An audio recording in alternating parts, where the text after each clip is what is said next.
राधे राधे दोस्तों। कैसे हैं आप सब। आज की कहानी है बुजुर्ग माता पिता को भी पैसों की जरूरत होती है। चलिए ना जी, आज आप फ्री हैं तो आज कोई मूवी देखने के लिए चलते हैं। बहुत इच्छा हो रही है मेरी कहीं बाहर से घूम कर आने की।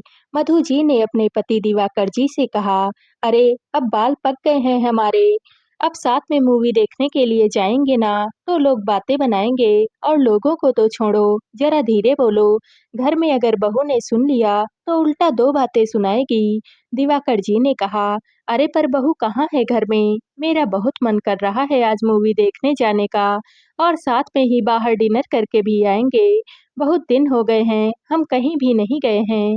मधु जी जिद करते हुए बोली, अरे ये उम्र भजन कीर्तन करने की होती है, मूवी देखने की नहीं।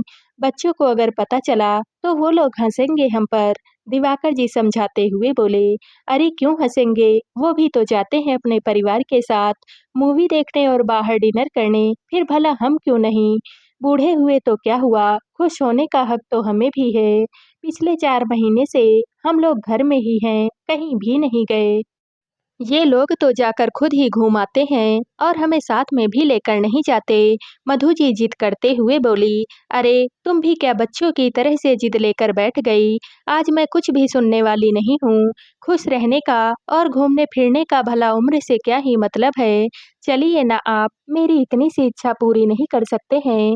मधु जी दिवाकर जी का हाथ पकड़कर बोली। ये देखकर दिवाकर जी चुपचाप से उनकी तरफ देख रहे थे, कुछ भी नहीं बोले।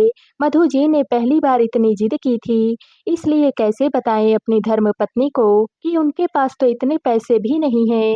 फिर भी उन्होंने हिम्मत करके धीरे से कहा, मधु मेरे पास इतने पैसे नहीं हैं कि मैं तुम्हें घुमाने के लिए बाहर ले चलूं। सुनकर मधु जी का उत्साह थोड़ा सा कम हो गया। आपके पेंशन के पैसे, उन्होंने धीरे से कहा, 3 महीने पहले तुम्हारी तबीयत खराब हुई थी तो सारे पैसे उसमें खर्च हो गए, और अब पेंशन के पैसों से तुम्हारी और मेरी दवाइयाँ आ जाती हैं। फिर हमारे पोते-पोती भी हैं, उन्हें भी कुछ दिला देता हूँ। इतनी ही तो मेरी पेंशन है, दिवाकर जी ने धीरे से कहा। क्या विराज और बहू ने पैसे देने से इनकार? नहीं नहीं, वो लोग तो हमारी इतनी सेवा करते हैं, वो क्या कम है। पर उन लोगों का कितना खर्चा हो जाता है, वो लोग कहते नहीं है तो क्या हुआ, हमें भी तो दिखता है ना। 40,000 रुपए की तनख्वाह में वो इतना कुछ खर्च उठा लेता है, फिर उस पर और वजन डालूं, ये तो गलत बात है ना। दिवाकर जी ने समझाया, ये है 65 साल की मधु जी और 70 साल के दिवाकर जी। दो बच्चे हैं जिनकी शादी हो चुकी है। बड़ा बेटा विवान अपने परिवार के साथ जॉब के कारण दूसरे राज्य में रहते हैं। वहीं पर छोटा बेटा विराज अपने परिवार के साथ मधु जी और दिवाकर जी के साथ में ही रहता है। छोटे बेटे की एक 10 साल की बेटी नायरा और एक 15 साल का बेटा है। उनके साथ वक्त कब और कैसे बीत जाता है पता ही नहीं चलता है। लेकिन आजकल स्कूल और कोचिंग के चक्कर में उन्हें भी वक्त कम ही मिलता था।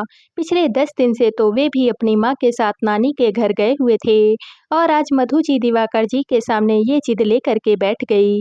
मधु जी दिवाकर जी इतनी जोर जोर से बातें कर रहे थे कि उनकी आवाज़ उनके छोटे बेटे विराज को भी सुनाई दे रही थी।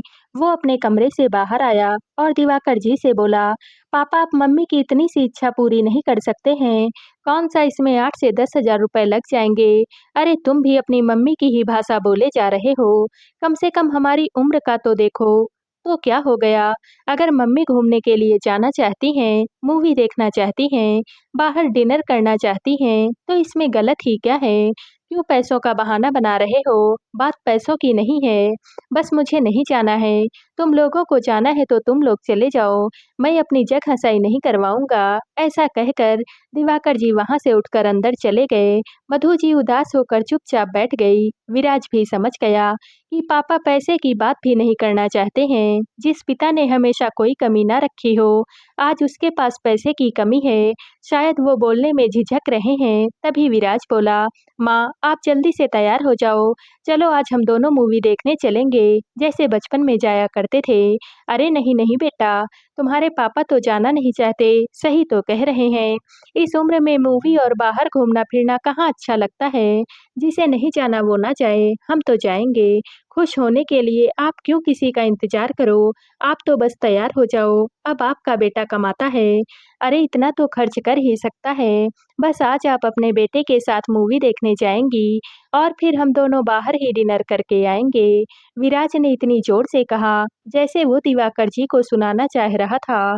दिवाकर जी अंदर कमरे में बैठे विराज की बात पर मंद-मंद मुस्कुरा रहे थे। मन ही मन बड़े खुश हो रहे थे कि आज के ज़माने में उन्हें इतना अच्छा बेटा मिला है, जो कि उनके बारे में सोच रहा है। शायद परिवार इसी को कहते हैं। थोड़ी देर के बाद उन्होंने देखा कि दोनों जाने को तैयार खड़े थे। तुम लोग सचमुच में जा रहे हो? हम मज़ाक थोड़ी ना कर रहे थे।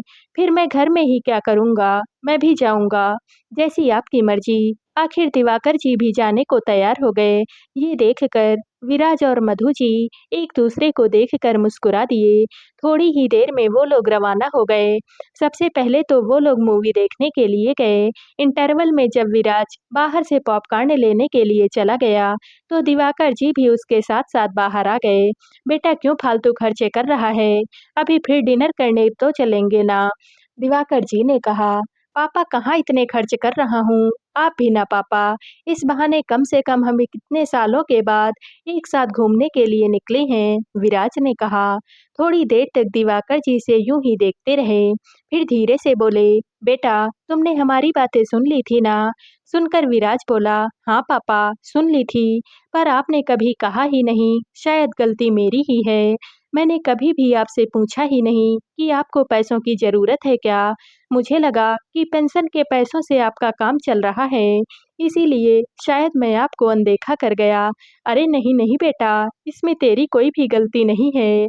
कई बार ज़िम्मेदारियों के चलते हम कुछ चीज़ें नज़रअंदाज कर देते हैं और फिर तुम तो इतने अच्छे से हमारी सेवा करते हो कि हमें कभी कोई भी कमी नहीं रहने देते हो। यही सोचकर मैंने भी नहीं कहा, दिवाकर जी ने कहा। पर पापा एक बात कहूँ, कई बार बच्चों को बोलना भी पड़ता है, सिर्फ ये सोचकर कि बच्चे बुरा मान जाएँगे। आप अपनी इच्छाओं को अंदर ही अंदर दबाते रहो, ये भी तो गलत है ना? और फिर यह उम्मीद क्यों करना कि बच्चे अपने आप ही हर बात को समझ जाएँगे? कभी-कभी आप ही तो समझ सकते हो ना? हाँ बेटा, ये तो बात तूने सही कही है, पर बुजुर्ग माता-पिता भी कई बार उम्मीद करते हैं कि जैसे वो बच्चों की ज़रूरतों को बिना कहे ही समझ जाते थे, बच्चे भी तो उनकी बातों को समझें। बस ये एक बोलचाल का फासला हो जाता है, इसके कारण से ही ये सब होता है। पर कोई बात नहीं, मेरा बेटा तो बहुत समझदार है। कहते हुए दिवाकर जी ने विराज के कंधों पर हाथ रख दिया। उसके बाद से विराज हर महीने दिवाकर जी को कुछ पैसे अपने पास से बिना बोले ही देने लगा, क्योंकि वो भी बहुत अच्छे से जानता था कि बुजुर्ग माता-पिता को भी तो पैसों की ज़रूरत होती है। तो दोस्तों, आप सबको यह कहानी कैसी लगी? कमेंट करके ज़रूर बताइएगा और वीडियो को लाइक व शेयर कीजिएगा। दोस्तों, अगर आप इस चैनल पर नए हैं और अब तक आपने हमारे चैनल को सब्सक्राइब नहीं किया है, तो प्लीज़ और कहानियों से जुड़ने के लिए हमारे चैनल को सब्सक्राइब कर लीजिएगा। कल मिलते हैं एक और नई कहानी के साथ। आप सभी का बहुत-बहुत धन्यवाद।